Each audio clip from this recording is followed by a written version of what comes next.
बाघ और बिल्ली की कहानी बहुत समय पहले की बात है। जंगल में बाघ और बिल्ली साथ साथ रहते थे। दोनों में गहरी दोस्ती थी और वे एक दूसरे का बहुत ख्याल रखते थे। एक दिन बाघ ने बिल्ली से कहा, जंगल में खाने के लिए कुछ खास नहीं है, क्यों ना तुम गांव जाकर हमारे लिए कुछ स्वादिष्ट भोजन ले आओ। बिल्ली ने बाघ की बात मानी और पास के गांव की ओर चल दी। गांव पहुंचते ही उसने एक घर में दूध से भरा एक बर्तन देखा। उसे देखकर बिल्ली की भूख बढ़ गई। उसने दूध चखने का निर्णय किया और पाया कि दूध बेहद स्वादिष्ट था। धीरे धीरे बिल्ली हर दिन गांव के घरों में जाने लगी और अलग अलग घरों से दूध छकने लगी।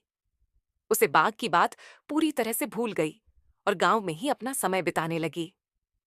जब बाघ को इस बात का पता चला तो वह गांव आया और बिल्ली से कहा, तुम्हें तो गांव से खाने का सामान लाने के लिए भेजा था, लेकिन तुम यहां गांव में क्या कर रही हो।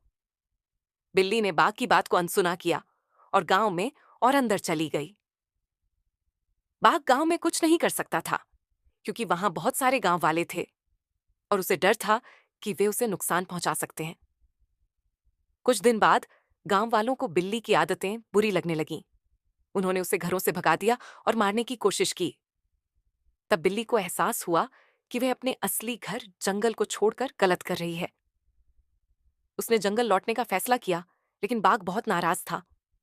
उसे डर था कि बाघ उसे जंगल में नहीं रहने देगा, इसलिए उसने गांव में ही रहने का निर्णय लिया। इस तरह बाघ जंगल में रहने लगा और बिल्ली गांव में। इस कहानी से हमें यह सीखने को मिलता है कि जो हमें सच्ची खुशी और संतोष देता है, उसे छोड़ना नहीं चाहिए। लालच और अनुशासनहीनता से हमें अंत में नुकसान ही उठाना पड़ता है।